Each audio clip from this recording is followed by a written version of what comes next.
Hey there, friend. Welcome to the Having a Mom Moment podcast. I'm your host, Shannon Warner.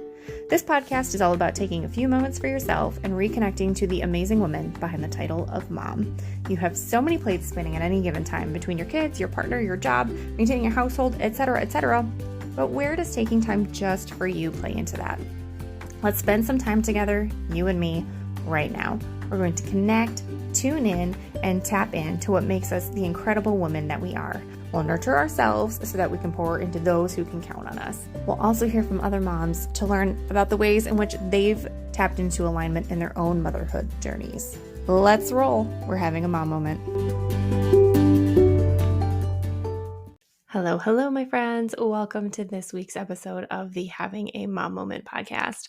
I'm your host, Shannon Warner, and I am very excited to share an interview this week with Jordan Rios, an entrepreneur and a mom of 6, almost 7. She shares some really juicy tidbits that I think you're really going to enjoy. So you may even want to take some notes. Yeah, she's got some good stuff. So take a listen. Welcome, Jordan. I am thrilled to have you share with us today. I'm excited to hear what you have to share with our listeners about mindset in motherhood and maintaining your sense of identity while juggling all the things. But first, can you share a little bit about your own motherhood journey? Yes, Shannon, thank you so much for having me on your podcast. I'm just really excited to share and connect with your audience. And so to tell you a little bit about myself and my motherhood journey. So I live in Tallahassee, Florida. I am a single mother of 6 children and pregnant with number 7. And when people hear that, they're just like, what? And I always preface that with, I always wanted a big family. And I have been so blessed to have had 6, almost 7 healthy babies.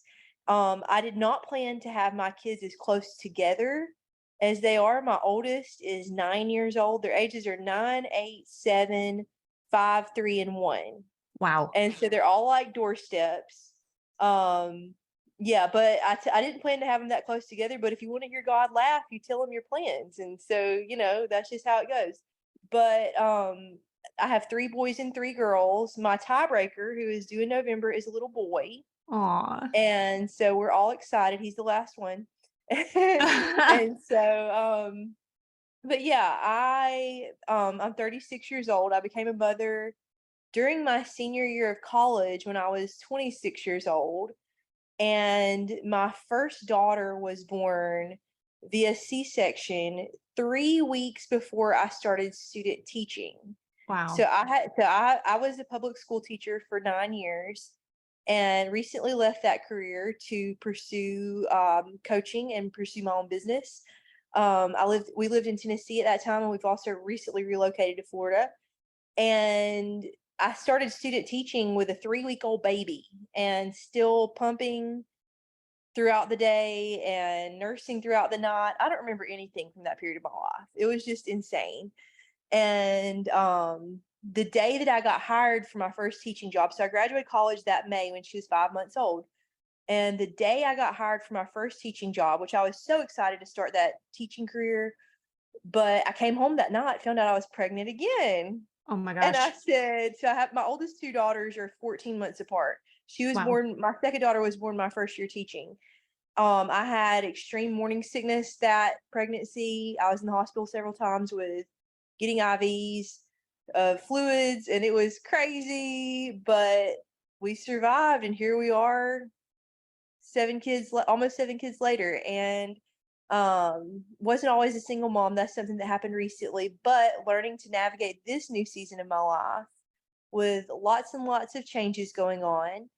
And there's a lot that I could say, and I'm sure we'll get into a lot more over this conversation, but I've learned a lot about identity. I've learned a lot about, because people ask me all the time, how in the world do you stay sane with that many kids and doing a business and all the things that you have to do? And I mean, I could talk about that all day. I could write a book about it. I actually am writing a book about it, but that's actually going to come out in January. But I feel like it's so important. These are conversations that need to be had, Mm-hmm. because when mothers self-sacrifice to a degree that they are losing themselves in motherhood, it doesn't benefit anyone. Right. And that's something that took me time to learn, but when I did, it was a massive breakthrough. Mm-hmm. I think if you figured it out with 7 kids, then there's no excuse for the rest of us that just have a handful. And first of all, amazing that you have almost 7 children. Like Yeah. I thought we're done at 2. That's all that I have the capacity for. But I can resonate with your teaching background. I was Uh-huh. also a school teacher for a little while. And for anyone who doesn't know, and I don't know what your program was like, but when you jump into student teaching, even without a baby, it's a lot of work. My program Mhm. was a lot of work. I was working essentially more than full time and I wasn't getting paid for it. And I didn't have a newborn at home. So I can only imagine what that was like. And then to jump right into teaching after that, like that is really a testament to Yeah. what you've been able to accomplish. Like that's incredible. It was hard. It was very hard, and I wouldn't want to relive that season of my life. It's been real, but thanks. Yeah. Oh my Yeah, gosh. right. Yeah. So you've left teaching. Yes. Mm-hmm. And Interesting. that was a career that I was very thankful for. I'm thankful for the years I taught English as a second language in Okay. elementary school and middle school. I was so thankful for the time that I got to spend with my students and just using my education to serve my community in that capacity. However, um, one thing I realized about myself about 4 years ago, so I was about still a relatively new teacher, maybe 5 years into my teaching career. It wasn't anything that I had particularly against teaching in and of itself, but I just realized that my heart's calling was not to stay a teacher for the rest of my career. My heart's calling was to have time freedom to create wealth for my family. And that if that the trajectory for that was not in public education. And there were lots of ways that I could use my teaching background, my teaching training, and giftings in ways that could free up my time, that could give me more opportunities for myself and my family. And I just really felt called to entrepreneurship, and I felt called to specifically coaching moms. And even more specifically than that, coaching moms of small children who want to run a business, because that's what I was doing. That's what I had been doing. Now, similarly, just like when I started my teaching career and started motherhood at the same time, that was a crazy season. When you throw in a business and try all the learning curves that go into learning how to run a business, and all of the time that all the time consuming things that you have to do, and having numerous small children. And at the time, I was still working as a teacher because I wasn't making any money in my business right off the Mm-hmm. bat. That took time. It was There were a lot of uncomfortable things about myself that I had to confront, and there were a lot of moments that I wanted to quit, and I kept questioning, is this even possible? Is this even worth it? I've got all these dreams, but what in the world am I doing? Am I doing a disservice to my kids in pursuing my dreams? Those are the questions that I had for a long time in the beginning. Thankfully, I didn't quit. I'm Yeah. so thankful I didn't quit. All of this resonates so much, especially the time commitment that teaching requires. I don't think people understand. And you have to have very, very firm boundaries in place to have anything close to a 40-hour work week. And even then, it's very, very hard. I can't imagine teaching with children. I did not have children when I left the field. Mhm. I can't imagine juggling all of that. And then you add in this layer of adding a business. And I don't know if you know who Kathy Heller is, but I follow her and her teachings. And she says, if you really want to bump into where your blocks are, try to start a business, because that's where all of the things that are in your way are going to come smack you in the face. And you've either, like you said, you got to confront them or you got to step back, but you're not going to move forward unless you hit them head on. I could not agree more with that statement. That is it in a nutshell. That's exactly what happened to me. It wasn't just a one and done thing. It was like a peeling back layer after layer. And just when you think you've done all the work, you discover more layers. So you pretty much Mm, have to make it into a lifestyle. You have to make that personal development into a lifestyle because you're never going to arrive. I mean, yes, you'll hit milestones, and those are so encouraging, and you need those.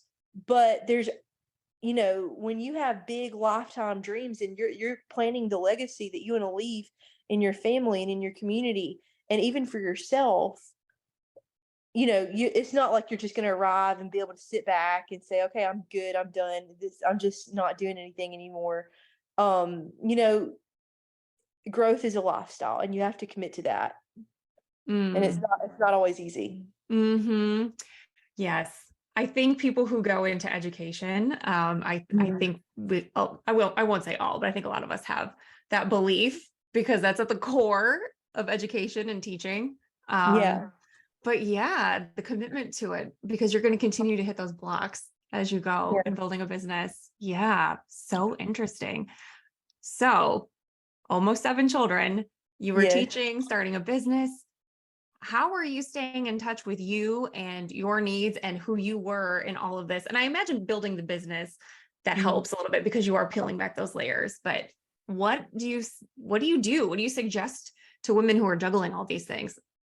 Okay, so the biggest thing that I've seen in my own life is something that I've seen in so many lives of people, of mothers who I know who are also building businesses, whether they're clients of mine or whether they're colleagues of mine or whatever, peers.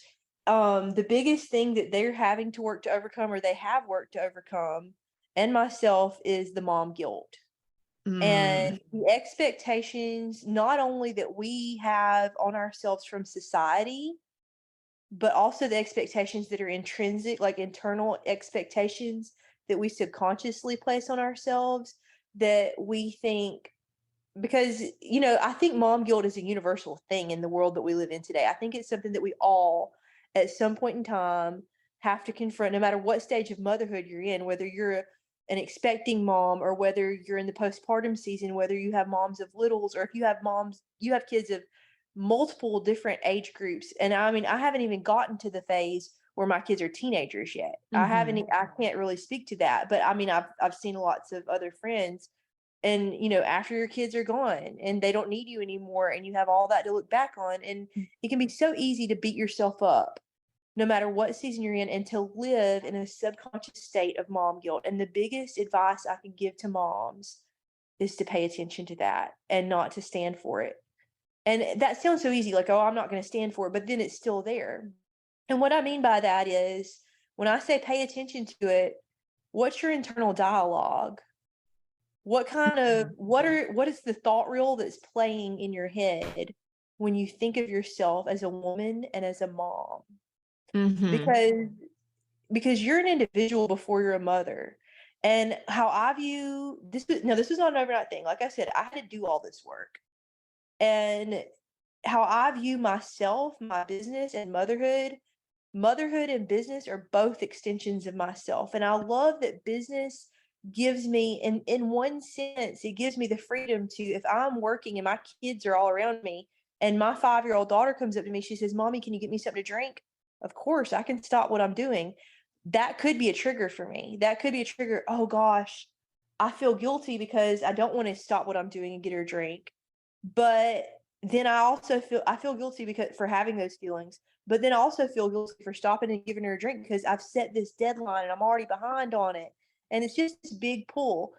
I felt that a lot in teaching. I felt, as a Mm. teacher, I felt I went into teaching with a lot of misguided notions. One of them was that teachers had a good work life balance because you're in school when your kids are in school, and you're out of school when your kids are out of school. And my experience in public education was that it was an all consuming job. Mhm. Even, I mean, I couldn't leave work at work. Right. I didn't, I had very little freedom on the weekends or even during the summers. During holidays, there was just such an emotional load, such a massive to-do list that was always growing, and the Yes. bar for success that we're measured by was constantly being raised and constantly being Yes. changed.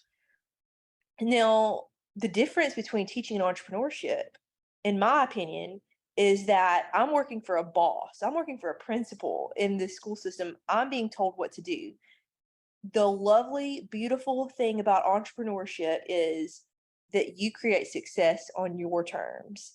That business can look however you want it to look. You can set whatever Mhm. income goals you want to set. You can set whatever schedule you want to set. Now, does that mean that you're going to be successful if you only work 5 hours a week? Maybe in the beginning, no, maybe, but you can work.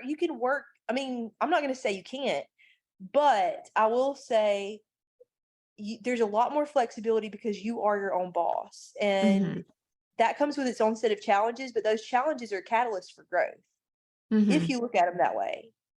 I mean, I think that's why I think a huge part of what I teach is that your success as a mother or as an entrepreneur or both all goes back to your mindset. And you do not have to sacrifice being a Mhm. good mother for being a good entrepreneur or vice versa. That is just not true. Yes. Yes. Yeah. Both. And you can absolutely Mhm. have both. And I think there's something to be said too about how your idea of success shifts as you have children. And Mhm. not that you have to set it down. You can still definitely be successful, but it just might look a little different. And you may Absolutely. have to kind of come to terms with that. Before it Mhm. may have been that shiny title and the nice Mhm. salary to go with it. And you may realize a couple years in, really just having balance and being able to leave work at work and not give my kids what's left of me after I spend 8 hours working for someone else. Like now that feels like success in this season of life. And that's a beautiful Mhm. thing. Like you said about entrepreneurship is, you're driving that ship and you can decide what it looks like, Yeah. how it feels, and even how you want it to feel in different seasons. You've got that power. Yeah, Yes, absolutely, for sure. that's awesome. Yeah. Very cool. So how long have you been in this business building stage? Um, I started in early 2020, right before the pandemic started, Mm, and so I've been at it just a little over 3 years, about 3.5 years. Yeah. wow. And what a journey. And I can only imagine you were still teaching during COVID when all of that hit. Yes. Again, I've been out of the classroom, but I still have several teacher friends and I've seen it up close and Mhm. personal with what they've had to go through. So good for you for starting to build something and then be able to ride the wave for a little bit and be able to step away. Well, That's thank you. incredible. Yeah. Yeah. Yeah. Yeah. So I think you've said some really important things about mindset, but when you have a lot of kids or even just a couple of kids, how do you rise above the energy drain that sometimes they provide us with day to day? There's definitely an energy drain. That is a reality of motherhood. And I think that just some of the guiding principles in my own life. Well, let me back up. I want to talk about the energy drain for a minute because a lot of moms, like, it's there, but they just, one thing I've noticed is they notice it, but they just, I don't know if the right word is that they accept it, but they don't do anything about it, and they just stay drained all the time. Hmm. And that, I mean, and part of me thinks, kids are going to drain your energy. That is just part of the job title, part of the job description as a mom.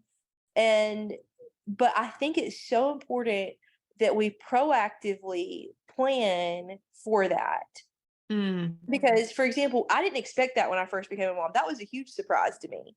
None of us really go into motherhood knowing what we're doing. I mean, right. they don't come with instruction manuals. Right. But one thing that I didn't realize was how physically demanding the postpartum season is on your body when you're sleep Mm, deprived and you're breastfeeding, and not only that, but then as they get older and you have multiple children, one thing I did not realize, two things that were triggers for me, and I'm like, I did not plan out this large family mom thing very well with these triggers. But one is noise is a trigger for me. mm, And especially when we're all in the car, that's something that I have to rein in. And also being touched out. You mm, know, so many kids wanting to be held at the same time. They haven't seen mommy all day. They're wanting love and attention from mommy. And when I was teaching, I've been one part of the mom guilt that I struggle with as a teacher was giving my best to other people's kids all day and not having anything left for my own kids at night. And then it just being a mad rush until bedtime. yeah. And me feeling like, why am I even doing this? My kids come before my career, obviously, but did they know that? Yeah. And so that was, I knew that I couldn't change the system. So that's why even during COVID, I started my business and I knew it would take time. I knew it wasn't going to be like, oh, I'm just going to quit my job this year. Mm-hmm. And so I made an allotment in my plan for that. And there were a lot of hard lessons that I had to learn along the way, just like starting a new career as a teacher and starting motherhood. You just learn by doing, and you learn from your mistakes, and then you get up and you reevaluate. The mindset piece that I feel like has helped me the most. There's a lot, but um, like I said, the being in control of my thoughts, Mm-hmm. that's been huge. And I feel like paying attention to your feelings, because your feelings can be a check engine light. But Mm-hmm. they start, not feeling bad for feeling a certain way. Right. Paying attention to that and asking yourself, what thought is driving these feelings? That's something that I teach every single coaching client I've ever had, because Mm. a lot of women don't realize that you're in control of your thoughts. And if we could get take it a step further, our thoughts are self-fulfilling prophecies. Because a lot Mm. of people, the biggest question I get asked all the time as a mom of a large family running a business, how do you have time to do all that? And what I've learned from business and motherhood through trial and error, through the school of hard knocks, is just, if you believe you don't have time, you won't have time. If you Right. believe you have plenty of time, you will have plenty of time. And does that mean that I get everything checked off on my to-do list? There's never been a day in my life I've gotten everything checked off on my to-do Right. list. But I have the confidence in myself to know which priorities to focus on. Mm. And I refuse to be a slave to limiting beliefs about time, Mm-hmm. because I know that doesn't serve me. I know that's not going to push me towards success. And even if I'm feeling stressed in a moment, I've got to get grounded again. I've got to bring it together again. I've Mm-hmm. got to remind myself of what I desire to be true. What thoughts that I have in my mind are going to push me towards success, and I choose those thoughts, and then my feelings catch up. And that in a nutshell is what has kept me going through every hard time. Yeah. So powerful. It seems so simple, but Mhm. it is a practice. It is a It is. practice. You can start, because I've been doing this myself. You can start with the best of intentions, but then you have those dips where you kind of forget Mhm. that you are in control and that you are ultimately driving the ship. Yeah. Mhm. So you've had clients where you've worked through this with them. Has there been like a recurring theme or a thought pattern that you see a lot of women bumping up against that they have to work through?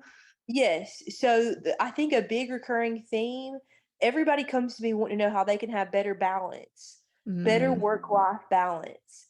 And I think the underlying emotional current in that, and a lot of my clients, is just a sense of mom guilt. And that's something that I spend a lot of time working through my clients with.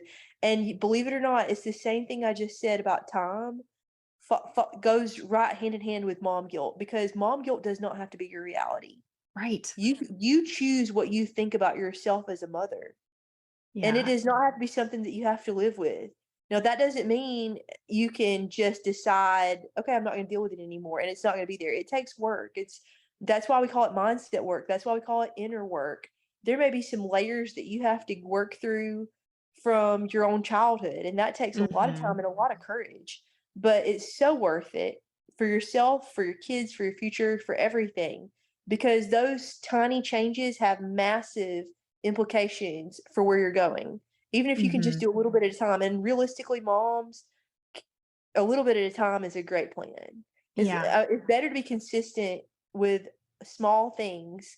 That just Yes. builds up to incredible momentum and Yes. incredible success. But the principle that I was talking about, that goes with the mom guilt and the time management, is what thoughts are going through your mind about yourself as a mother. Oh, I shouldn't have done that. And even I've seen memes on Facebook like, you only have 18 summers with your kids, and that to me drove me to such Mm, incredible why am I running this business if I only have such a limited time with my kids? And that was so, and then even if I spent all day with them, I'm like, oh, it wasn't enough. Yeah. That's a limiting belief. That's something that was holding me back in every area of my life. So I replaced that thought with, because I always get in the habit of paying attention to my thoughts and replacing my thoughts. So it sounds so innocent and so encouraging, and maybe to some people it is, but to me it wasn't. So I Mm-hmm. replaced that with, I'm always going to be a mom, even when they're an adult, and they're going to remember me for setting a good example for pursuing my dreams, because that's what I want for them when they're an adult. Yes. I want them to always not feel like they have to ask anyone's permission to do what they want to do and to Right. create the life that they love. Yes. So how, if they don't see me doing that, they're going to grow up. My daughters are going to grow up with this image in their mind of who they're supposed to be as a woman, as a mother, that it's a sense of duty to other people. Yes. And my Yes. sons, I mean, all of them, I that's something that I don't feel comfortable with. And so that gave me a lot of freedom to just do me. And Mm-hmm. that was a big part of, like you said, of connecting to my identity. Getting really, really clear on what I want in motherhood and business. I mean, there's some moms who are super crafty. They can come up with this amazing birthday party. My kids, the kindergarten teacher that my three older kids had, she's a lot younger than me, just became a mom. Her first baby just turned 1, and she was so incredibly crafty, and her classroom was like walking into a Hobby Lobby, and it was just, and her daughter's birthday party was just immaculate and lovely and gorgeous, and I admire her for that, but I'm not that kind of mom.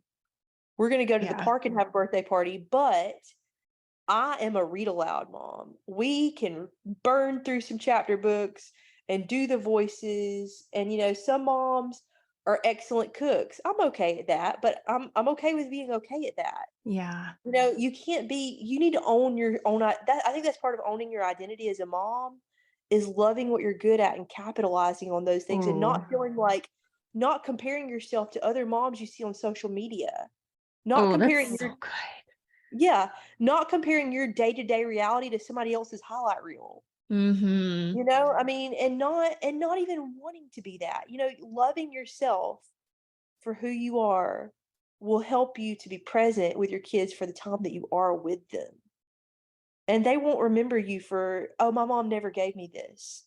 Yeah. When you are in that energy of, I'm going to be present with my kids because I love myself and I love them, and I want to create an environment where everyone can express themselves uniquely, including myself. Yeah. That's what's going to give them a strong sense of identity when they grow up. Yeah. Yeah. It sounds so simple, but it's huge. That's so Mhm. powerful. Like focus We on what you're good overcomplicate at. it. 100%. And I think social media definitely plays into Mhm. that as well, but just focus on what you're good at. And you're so right. Like those moms can do those things. Let them do those things. That's fine, Yeah. because you may see their Pinterest inspired beautiful first birthday party on social media, but they're not that way in every capacity of their lives. And there are areas where, Absolutely. they don't do things as well as you do. So Absolutely. that's It's very true. And I mean, you have to choose, you have to ask yourself a question when you're doing an inventory. I recommend this to all my clients. Just pay it when you're paying attention to your thoughts and your feelings. Take an inventory of all the thoughts you have about yourself, about your business, about your future, but especially about yourself as your identity as a mother. Write them down and ask yourself, are these thoughts serving me? Are they helping me in any way? Did they make me feel good? You're not going to be the mother that you were created to be if you don't feel good. You're yeah. not operating at full capacity. You're not, it's, your kids can sense that. And why spend more time? Life is too short to be a mother who feels bad. And Yes. and we're told to make ourselves small by society. We're told to rein it in as women. And so we feel like we're under obligation to make everyone else happy at the expense of ourselves. Mm-hmm. And that doesn't help anyone. That doesn't help the world. The world needs our energy. The world needs all of us Yes. fully embodied. Yes. Yes. And I believe if you woke up this morning and took a breath and you're still here on this earth, there is a reason. You have a Yeah. purpose. Yeah. So show up. Absolutely. Oh, I'm getting chills from this conversation. It is so good. There's so many pieces I think that we could pick apart for hours Yeah. on end, but we are very much on the same wavelength. And your children deserve that version of you. Yes. They deserve you and your wholeness. So you have to take care of yourself first and be as Yes. whole as you can. And some days you're going to show up better than others. Mhm. Absolutely. But another thing about thoughts that I try to, when I Mhm. start to spiral, I dip and then I'll spiral and I'll start to beat myself up. And if I can catch Mhm. myself with whatever that recurring thought is, I stop and I go, is that true? Is that Mhm. true? If I'm thinking, oh, I'm a bad mom, like, oh, I'm such a bad mom. I did this and this and this. Is that true? Are my I kids know. safe? Are they fed? Are they loved? Are they nurtured? Yes, I'm not a bad mom, and just challenge Absolutely. So those. powerful. Yeah. Hmm. And I think that just goes back to being aware of what's going on in your mind. And sometimes Yeah. that can be so hard because as moms, we barely have time, especially when your kids are young. You don't have time to finish a sentence, let alone be aware. You have to be intentional Yeah. because there's so much noise, there's so many demands going on around you. I used to feel guilty, especially when I was a new teacher and a young mom to small children, and I felt like I had so much time already away from my kids, but I needed time for myself. Yes. Between having a stressful job, then being a new mom and juggling all the things, trying to keep my house clean, all these draining things, I needed time to fill myself up. But a lot of moms don't give that to themselves because they think, well, that's selfish, or that's even more Mm-mm. time. That's even Mm-mm. more time. But what I discovered when I chose to bite the bullet and make self-care a practice, I discovered that I would rather take that hour and do yoga, get a babysitter, take that hour and do my yoga and feel refreshed. I would rather take that hour away and be present with my kids and be calm with my kids and be able to listen to my kids when they want to talk to me than to not have that hour and then be thinking about it the whole time I'm with my kids. Oh, I wish I could have done that. Or be crabby and mean because I haven't taken care of myself and I have nothing left to give my kids. Yes. Yes. You can't pour from an empty cup. I know we hear it, but it is so true. And as soon as you start to take care of yourself in that way, you see the difference. Yeah, I think Yeah. self-care is revolutionary. Yeah. We're told Yeah. because, we're told that we have to have it all and do it all, and we're on a hamster wheel a lot of times. Hmm. And I think when you get off that hamster wheel, I think collectively when we as women do that, that has the power to truly shift things in our world. It Yeah. has the power to shift things that when our kids are adults, their world is going to be so much different because we took that seriously. Yes. I think whatever occupations we fill, like those, Mhm. that's really important work. But I think what you just said, women, if we can collectively do this, like Mhm. that is where the real work is. And just the impact of that down the road. I mean, one for ourselves and then for our kids to benefit, but then for them to internalize it and grow up and move forward in a way where they're taking care of themselves first. Yeah. You don't have to apologize. You don't have to ask anyone's permission. That is something that is your prerogative. Yes. Just do the thing. You have to. And sometimes there's no one else to take care of you. No. Even in a partnership, I have an incredibly supportive husband, but I found myself the other day where I was maxed out with our 18-month-old and I needed him just to tell me to go lay down. But that wasn't Yeah. his job to do that. I was like, okay, I Mhm. just need to go take a nap for a minute and, Right. and serve my own needs in this moment. And yeah, you got to look out for you so that you can Absolutely. be there for Yes. them. So good. Yeah. I'm very in this space, so I'm hearing this a lot, but I know not everybody is hearing this every day. No. So it's like the message has to get out there that you have to prioritize yourself. And it Yep. is by doing that, you are doing what's best for your kids. Yeah. Yes. And, I think the balance thing, like we had talked about before, I wanted to touch on that again briefly, Hmm. was, that's something that I feel like is a buzzword today. It's something that every woman, even if they're staying at home with their kids or if they're working full time like I was, no matter what season of life you're in or what your life looks like, we're all striving for this concept of balance. part of me feels like we put too much pressure on ourselves to find balance, because Mm, balance is going to look different for everyone. Balance is what you define as balance, what feels good to you. What's balanced for me may look like a total opposite of balance for someone else. But I think when you get into your groove of finding this daily routine feels good, and even daily routines change. They change as your mhm. kids get older. My daily routines in May and December, when school's getting out and when the holidays and recitals and graduations and things like that, are vastly different than my routines during the summer when my kids are at home. Right. And during the school year, just on a typical week. They're so different. And so you have to, and you never know when your kid's going to need to have their tonsils out, and that's going to throw off everything. Or, somebody's going to call you with an urgent need that you really need to help them with. It's something that, giving yourself so much grace. You're never going to give Mm, yourself too much grace. mhm. No matter where you are, no matter what you think you're not accomplishing, you're never going to give yourself too much grace. So always give yourself more and more and more. And sometimes we find balance when we let go of the idea of finding balance. That's a good I mean, I, point. I I think that, I mean, I've even heard other coaches say that balance doesn't exist. And I think, to a degree, there's some truth in that. But I think also, you'll know it when you find it. Yeah. And not to put, and it all goes back to us unwrapping and unpacking those ideas of motherhood that we went into motherhood with these ideas. It's going to be like this, or I want it to be like this, and then it just didn't work out like that. And that was something that I had to grieve as a new mother. That was Mm, something. And even generational stuff, some of us had wonderful moms, some of us had not so good moms, some of us didn't even really have moms. But even if you had the best, most wonderful mom in the world, what motherhood looked like in when you were growing up is totally different than what motherhood looks like now. And I think, as healthy adults, no matter what kind of mother you had growing up or didn't have, you have to decide for yourself, okay, these are things from my childhood that I want to keep with me in my motherhood journey. And these are things that don't work for me for whatever reason. And you don't have to explain yourself to anyone.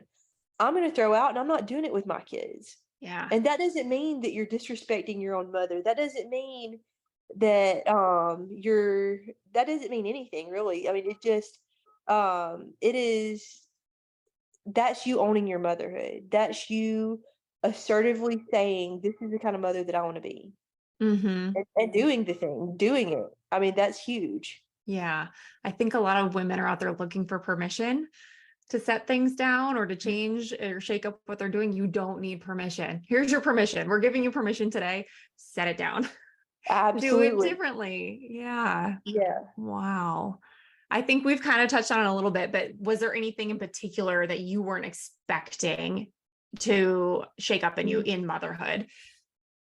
Okay, so like I said before, my triggers. Yeah. It was hard for me so much as a teacher, coming home and my kids wanting to climb all over me.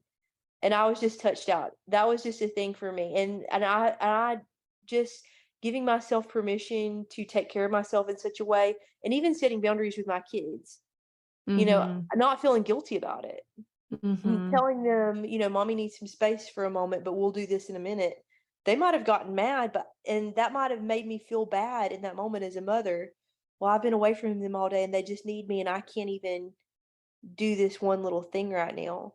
That was hard. Another thing, I always um saw myself, even just being a working mom was hard for me. Mm-hmm. I always wanted to be a mom. That was like my career goal, was to be a mom. Mm-hmm. I only started college because I didn't get married till later, and I needed a way to support myself because I was already an adult living on my own. So I said, well, if I want to make money, I need to go to college. I guess I'll be a teacher. Well, then I got married during college, became a mom right before I graduated, Yeah. and I had to find a job at that point, but to support my young family.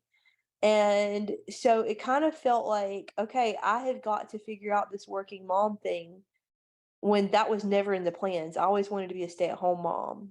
Mm. But then as the business goals kind of came into play, when I started realizing I wanted to be a coach, I wanted to be an entrepreneur, I wanted to teach courses. When I wanted to, I had all these big dreams, and even dreams that my income from my business was going to fund for my family. When I started realizing all of that, like we said before, there's so many lessons you have to learn along the way just by doing. But I was stretched. I was stretched in a lot of ways. That was also something I never saw myself doing. I never saw myself running a business. I never had the confidence to admit that I wanted to run a business. Mm. So I kind of surprised myself on that move. But again, I reached a point because when I already had a teaching career and then add in this business that's taking time and consistency and investing money in a business that's not quite making money yet, but I have to if I Mhm. want to get somewhere. That was a huge stretch that could have broke me. And there were times that I almost let it break me. But I feel like you know, like we said about setting that example for your kids of pursuing your dreams was huge. It kept me going. But I also feel like we talk about mindset work and we talk about how wonderful it is, but it can also be painful. And it can Yeah. also, yeah, when you get into those things you have to forgive people for and forgiving yourself for. And when you want things to happen faster than they do, you want things to, okay, I did this. So where's my result? Yes. And you don't realize the layers aspect. You don't realize how much that you got to give yourself time. You've got to Mhm. give yourself space. And that's a Mm. discipline. That's a discipline. You think, I mean, it sounds so nice.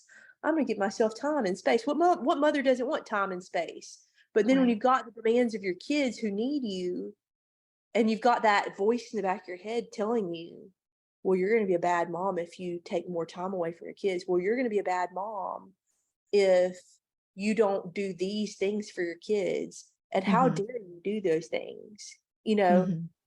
that's where the balance thing comes in. That's where the being pulled in so many different directions things comes in. And that's where you have to make some decisions.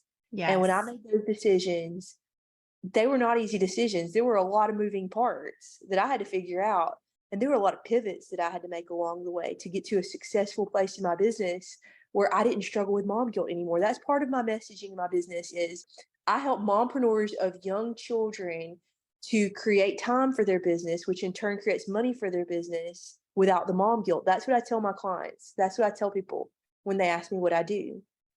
It took so long to get to that point, and it took so overcoming so many obstacles. But I'm here to tell you, if this is something that is in your heart, whether it's a business or whether it's some kind of lifestyle pursuit, whatever you want to pursue, that's a dream in your heart that is for you, that you feel like I want it, but I don't know if it's possible. I'm here to tell you it's possible.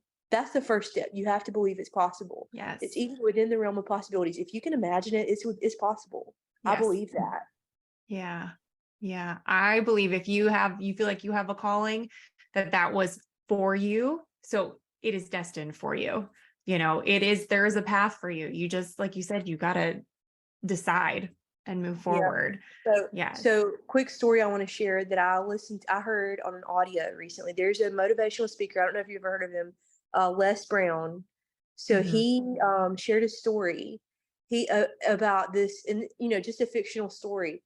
This man lying on his deathbed, getting ready to die in the final hours of his life, and surrounding him were the ghosts of all the dreams that he never Mhm. brought to fruition, and they were disappointed in him. They were saying, because you never gave us life, now we're dying with you. Yeah. And that was conviction for me. Yeah. Yeah, let that sink in for a minute. Really, it gives me goosebumps. I've heard similar versions and similar Yeah. metaphors and things, or the idea of like, put yourself in the rocking chair at 90, and whatever you're facing right now, if you don't pursue that path, how are you going to feel about it when you're looking back on your life at 90? Mhm. Are you going to say, oh, I Absolutely. wish you would have done that. I wish you would have tried it. Or are you going to say, you know what, that wasn't a big deal. It's okay. Like the mom guilt that you decided to set down. You decided Right. not to be guilty because you didn't make your award-winning casserole that one time. Like, you know, like Right. yeah, And yeah. we worry so much about what other moms think about us. I've heard so many moms who are older than me, like, I'm 36, but I've heard moms in their 60s say, gosh, the things you think that other people are thinking about you when you're that age, the people weren't even thinking about you at all. So why would you worry about that? Right. I think that we live in a culture where we worry so much about, oh, am I doing enough for these people? And we worry about the things that other people are thinking or saying about us. And I've seen that in my clients hold them back from posting something on social media about their business. Oh, well, what's my neighbor or this lady down the street going to say about me when she sees Mhm. I have the audacity to put myself out there? That's not meant for her. Mm-mm. That's meant for the people that you're called to serve in the world. They need you. Yes. Yes. So true. So powerful. People are thinking about you so much less than you think. Mhm. Half the time with the algorithms and things, your neighbor down the street may not even see what you posted. Right. And it doesn't matter. Yeah. You could post the most pure, beautiful, innocent, profound thing. And if they have a stick in the mud over whatever, they're still going to interpret it in a way that you did not intend and Exactly. make it into something that it's not. So don't let them stop you at all. Just be Yeah. you. Show up, be Yeah. you, be unapologetically you. And Yeah. that's when you're going to reach the people that who need you, who need your message, who need you. They need your energy. And Yeah. that's how you're going to set the best example for your kids too, because by you doing that, they're going to have the permission intrinsically to do that for themselves. Yeah. They're watching. And if Yeah. they see you doing it, they can internalize it and it can just become second nature for them. I Yep. think being visible is very hard for a lot of people, whether Mhm. they're in entrepreneurship or not. So what are some like baby steps somebody could take to work Yeah. at being more unapologetically them and allowing themselves to be visible?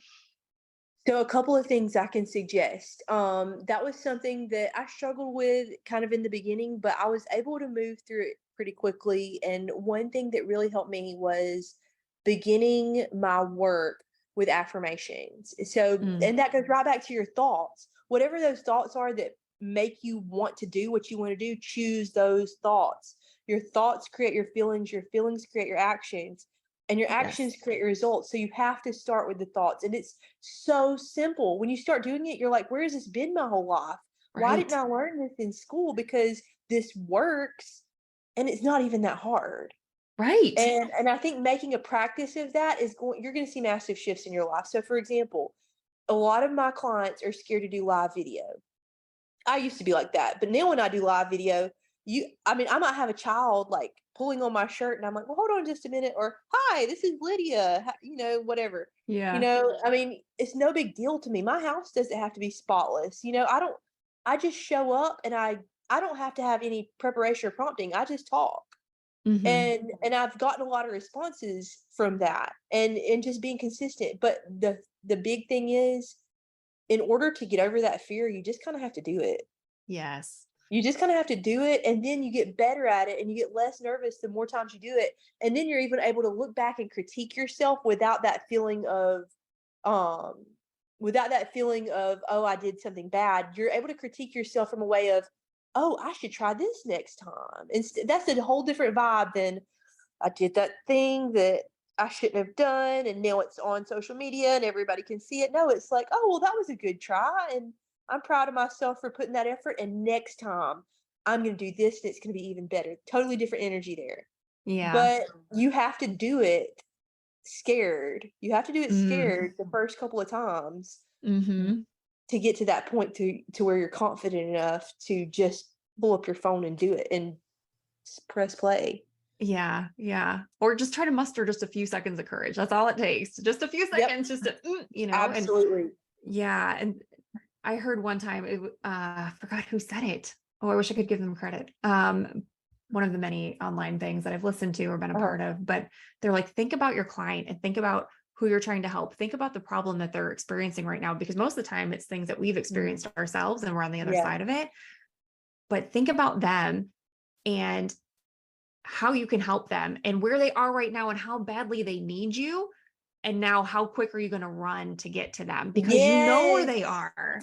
And they Yeah. will feel that in your Yeah. post. If that's your thought, your driving factor, people are going to feel that when they consume your content, your posts, and they're going to gravitate towards you because that is Yeah. authenticity. That is Yeah. that is your light shining from within, and you are going to shine high and shine bright, and people are going to be drawn to you, and then you're going to feel like, okay, I'm doing something right here. Yeah. And that little bit of momentum is going to propel you forward. So I think that's Yeah. huge. One more thing I wanted to say before I forget that I also teach my clients, and I think this is huge because all of my clients are mompreneurs. Everyone, and that's who I reach, but you cannot do it without help. Yeah. You cannot run a business, even without running a business, just raising a family. When I lived in Tennessee, I didn't have any family support nearby, and that's actually why I moved down to Florida, was to be closer to family.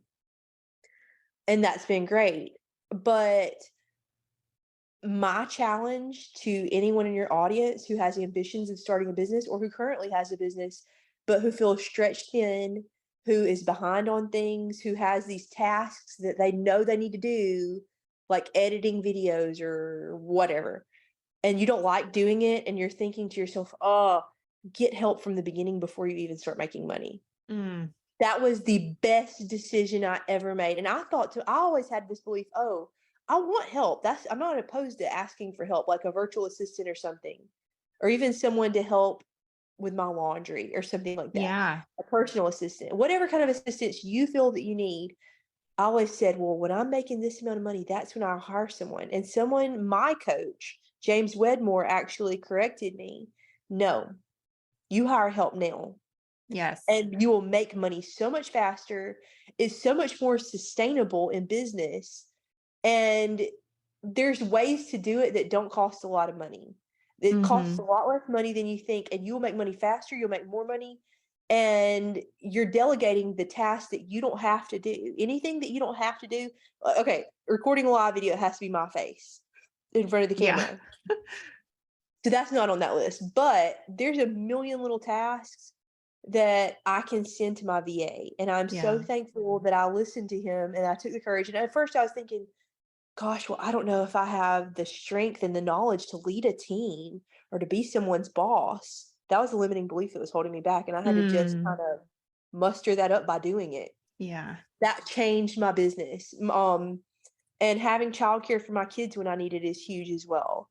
And we feel Yes. guilty. That's another thing that you may feel guilty about. Oh, I don't want to leave them with the babysitter tonight. Don't feel guilty about that. They're not going to look back and think, oh, she left me with a babysitter too much. Yeah. No, I agree. that's helpful. That's helpful for everyone. Yeah. I was a daycare kid growing up. My children are both in daycare. And honestly, I had this conversation with Emily a few weeks ago when she was on the episode about IVF. And she was like, I love daycare. It It's was awesome. great. Like all of my friends were in daycare. I had a great time. We went on field trips, Yep. and it was like, I don't ever look back and be like, oh, I wish my mom would have stayed home with me. I was like, no, she was doing her thing. I was having a blast at daycare, doing all the things. And it becomes part of your village. There's nothing wrong with Absolutely. that. Absolutely nothing wrong with that. And, and that's where it goes back to every mom is different. Your success on your terms is different than everyone else's version of success on this planet. And Yes. Embrace it, own it, do it, Yes. and don't apologize for it. It's awesome. Right. And my kids are about to start daycare, but right now they're with babysitters, and if that changes, it's okay. You don't have to worry. They're going to be fine. They're all going to be fine. They're going to be fine. And more importantly, you're going to be fine and you're going to be Yes. thriving, which is even better for them. Yes. Yes. So good. Oh, such good stuff. I think we touched on this as well. You mentioned you do yoga occasionally, but what do you do with all of these things you've got going on to reconnect to yourself? So I think there's a lot of things that I do to reconnect to myself from different angles. One thing that's very important to me is my physical health. And some people think of that as self-care, and some people, they're like, oh, some people it's doing their nails or getting their hair cut. I like getting my nails done, but that personally is not the best thing. That's not my brand of self-care. I don't care one way or another if they're done or not. But for me, if I'm not eating healthy, I don't feel connected to myself. So to me, and that takes time and intention to really Mhm. make a commitment to, like, I'm planning my meals every week. I'm juicing every day. I'm drinking this much water every day. And that, when I do those things, I feel like I'm taking care of myself. And people, that's not one of those trendy self-care things like a bubble bath with candles and all those things. That doesn't light me up to have a bubble bath. Yoga is something, like I said before, that's something I do several times a week. I'm working up to getting to where I can do it every day. But just connecting to my breath is huge. Mhm. And just the mental piece of it, knowing that I took that time for myself, knowing that I'm working towards my health goals, that goes hand in hand. The groundedness and the exercise piece of yoga and the eating healthy and making time for my wellness, that is those are things that are just so important to me. Also, journaling. I'm a big journaler. No, journaling is something I do every single day. I've done journaling since I was about 12 years old. I have boxes and boxes of journals that I filled up. Is journaling gonna get me money? Is journaling gonna get me a prize or recognition or anything? No. Mhm. No one's gonna read my journals. They're just for me. It's just something that's fun and relaxing, and I do it because it feels good, and that is it in a nutshell. That's the only Yeah. reason I do it. It doesn't, I mean, but I feel like even though it's not like an income producing activity, or it's not, that's not the point of self-care. It's just, it grounds me. It makes me feel like myself. When I get done journaling, I feel like, okay, I'm ready to do whatever else I need to do today. Yeah. That's what self-care looks like I mean, it's what it should look like no matter what you choose to be your Yeah. self-care. Yeah. And you may have to try a few things on to see what Yep. resonates and what doesn't. Oh, I tried yoga, it's not my thing. Or I tried this and it's really not for me. And give yourself Yeah. the grace to set that down too and try the next Mhm. thing. I love journaling because for me, I love to brain dump. I need to get the stuff out of my head and down Yes. on paper. And then I feel like I can start my day more clearly. Same. That's exactly me. And half the time what I'm journaling doesn't even, like, if somebody were to read it, they think I don't even follow this. But that's not the purpose of it. And I'm also a list maker. Like, I'll make lots and lots of lists, even in my journals. That, to me, I think there's a psychological thing behind that. Like, when you make a list of things, it's like it triggers your mind, thinks you've already done them. So you feel like so good. And to me, I'm like, I'm willing to embrace that because I'll take all Mhm. the good feelings and positive vibes I can get, Yes. and I mean, and there's some self-care that even involves my kids. We love going hiking. And I take my Yeah. kids hiking. I'll have a baby in the wrap, and everybody else is just following along. And we've got our little backpacks. That's so relaxing to me. And I love that I'm passing down my love of nature and being outside to my kids, and that we are together. And, but I also go hiking by myself, and I go hiking Mhm. with my friends. I don't go hiking all the time. But when I have time to do it, that's special. That's really, some people may hate hiking, and that's okay. It's not your Right. thing, you know? Right. So, yeah. Absolutely. Well, Yeah. I think it's so great that you, with all these children and running a business, can still find the time and prioritize these things because I feel like if you can do it, there's no excuse. Hey, Anyone can find time. it's just like we said at the beginning of our conversation. If you believe it, it's going to be a reality in your life. If you choose to believe, I have plenty of time for self-care, that time's just going to pop up. Yeah. But if you tell yourself, I don't have time for self-care, you just won't have time for it. So Yeah. it all goes back to your mindset and your beliefs, and you can choose your beliefs. And that's what's so great. And by choosing your beliefs, you're choosing where you're going to end up. You're choosing your destiny. You're choosing how you're going to spend your time every day. And you're right. If I can do it with 6 kids, 22 weeks pregnant with number 7, anybody can do it. But you just have to ask yourself, what do I believe is true about time, about myself, and about what I want to accomplish? Is it possible? Anything is possible. I believe we live in a universe of limitless possibilities. If you can dream it, it's possible. So don't limit yourself. Just get out of your own way and do the thing, because most of the time it's not other people who are in our ways, it's ourselves. We are the ones standing there, stopping ourselves, putting limits on ourselves, and you don't have to anymore. Right. Right. You're spot on. It's all so true. And the sooner we can internalize it and start acting on our dreams, like Yeah, that's when everything's going to take off and where the magic's going to happen. And absolutely. collectively as mothers, if we can do this, I'm telling you, this is where the shift is going to be in our world. Being that example for our children on top of it all is just, I think, Yeah, is going to be the key to unlocking a brighter future for everybody.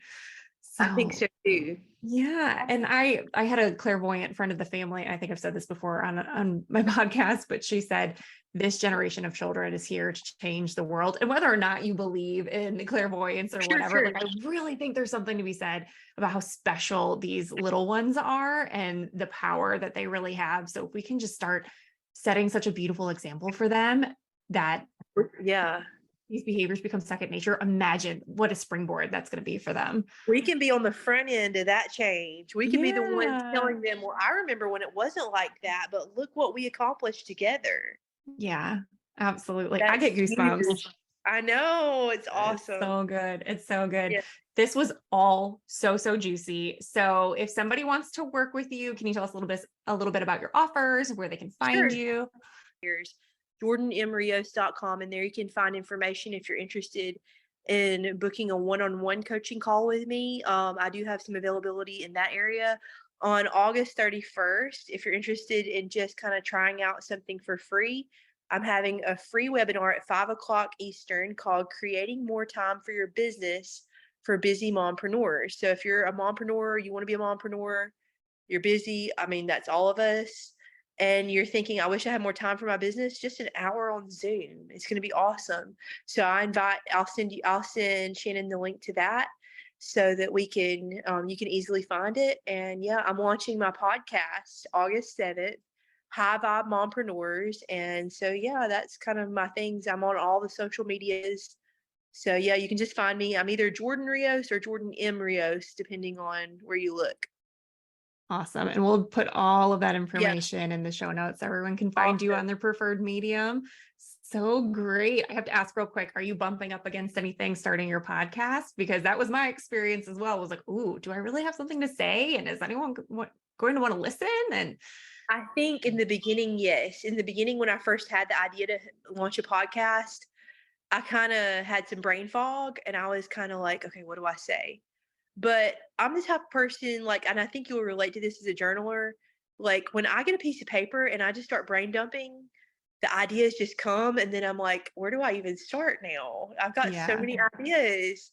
And so then it gets to the phase of like organizing my ideas. And I'm new to podcasting. So I'm sure the first few episodes are not going to be that great, but you have to start somewhere. right, I'm sure right. when I look back on those first 10 episodes, I'm gonna be like, oh, like later on, 2 years from now, and I'm Yeah. gonna have grown so much. But that's where everyone is when they first start. You have to be willing to not be good at something in the beginning, or you'll just never start it. And then later on down the road, you'll look back and wish you had. Yeah. You have to look at your life when you're making these decisions. You have to ask yourself, am I okay with being right here with this trajectory 20 years down the road? What changes do I need to make to get there, or even 5 years? If I keep doing this thing, these are the results I'm going to get. Am I okay with that, or do I need to Yeah. pivot? Yeah. Oh, that's so powerful and such a mic drop moment. And think about a ship or a plane. If they just shift their course 2 degrees over time, they're going to end up in a completely different place. So Yes, I, absolutely. Those 2-degree changes, they add yeah, up. yeah. And I think we all owe it to ourselves, business owners or moms or anybody. I think we all owe it to ourselves. Absolutely. And it Yeah. doesn't matter. And don't tell yourself, oh, well, she has 7 kids, I only have one. Don't let that make you feel bad. Just start Yeah. where you are and make those 2-degree shifts. And Yeah. like I said, you can never give yourself too much grace. Just do Yeah. you and take it one day at a time. And pretty soon you're going to be in a totally different place where you are now, if that's where you want to be. Yeah. You hit it right on the head.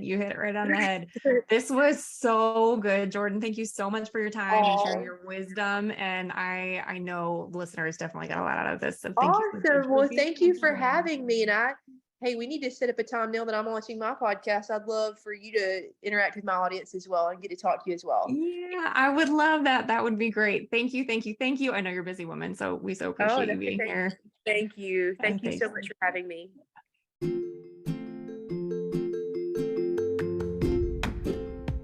Oh, that episode was so good. Thank you again, Jordan. There was such good stuff in there. You're amazing. Thank you again for your time. Here are some key takeaways. 1, self-sacrifice in motherhood to the point you lose yourself benefits no one. Hear it, internalize it, because it's the truth.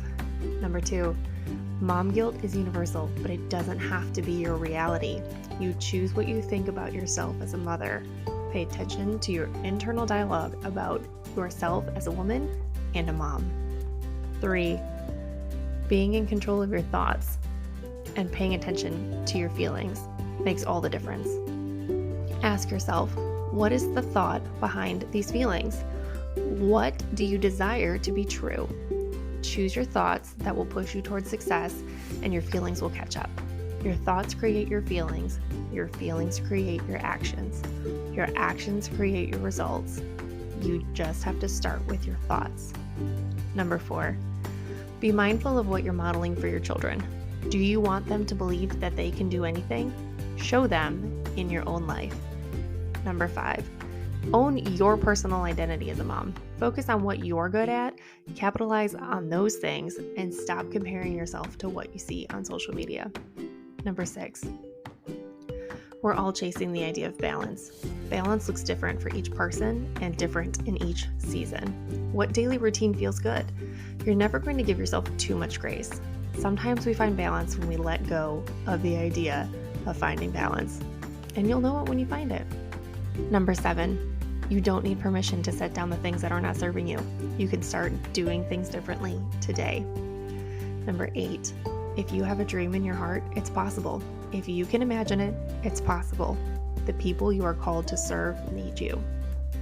Number 9, in business, outsource and do it early. From household help to administrative tasks, pass off what you can before you're even making money.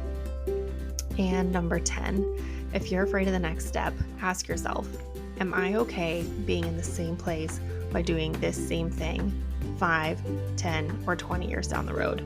Am I okay with that, or do I need to pivot? I have dropped all of Jordan's information in the show notes so that you can find her, follow her, check out her podcast, and check out her offering coming later in August. All those details are in there for you. I'm excited to share that in just a couple weeks, I will be rolling out a one-to-one maternity leave guidance option for anyone out there who really just loves the idea of an individualized attention, or anyone who thinks that their circumstances are just too unique to have their needs met in a group setting. So what that will entail is 8 meetings, 1 hour long over Zoom, you and I. They'll be spread out over 6 months. A few before you take your maternity leave to help you plan with that transition. We'll meet a few times while you're on your leave to kind of see how you're settling in, see where you could use some support, see how we can get you that support, and also plan that transition back to work. And then we'll meet a couple of times once you are transitioning back to work, where the rubber meets the road, where you start to embody the identity of working mom. So all of those details will be available very, very soon. But in the meantime, I am dropping in a waitlist link in the show notes where you can see some of the details about the program, add your name and email, and then as soon as the rest of the information is rolled out and the actual option to enroll is rolled out, you'll be first to know. Until next time, come follow me on Instagram or Facebook at Having a Mom Moment. If there's something you want to hear about on a future episode, shoot me a message either on Facebook or Instagram, or you can email me at havingamaMoment@gmail.com. And if you're liking the podcast, please follow and rate, leave a review. I would love that so much. It would be so amazing to share the word, spread the word, share the joy. And I know I mention it every week, but if you have a story about your motherhood journey that you would love to share, or if you're knowledgeable on a topic that you think is meaningful for moms, please consider being a guest on the show. We would love to have you. It's just me. I say we, but it's me. I'd love to have you. So go ahead there and check out the show notes. There is a link to a guest application form. It's nothing serious. It just helps me collect your information. Don't be intimidated by it. And then we can start planning your episode. I'd love to have you on. Thanks again for listening. Until next time, remember you are amazing, you are loved, and I am so proud of the beautiful human that you are. Take care of yourself.